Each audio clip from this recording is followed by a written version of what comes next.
The Nightingale and the Glowworm by William Cowper.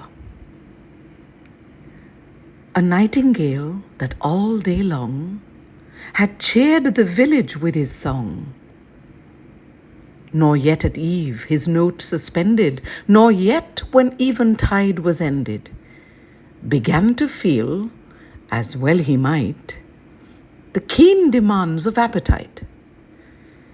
When looking eagerly around, he spied far off upon the ground a something shining in the dark, and knew the glowworm by his spark.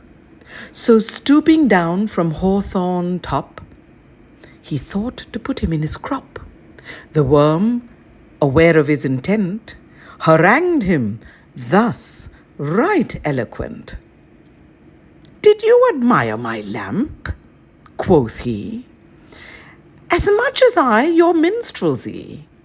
You would abhor to do me wrong, as much as I to spoil your song.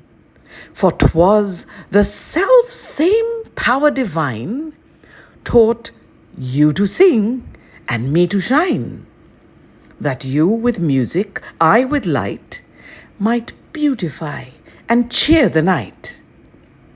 The songster heard his short oration, and warbling out his approbation, released him, as my story tells, and found a supper somewhere else.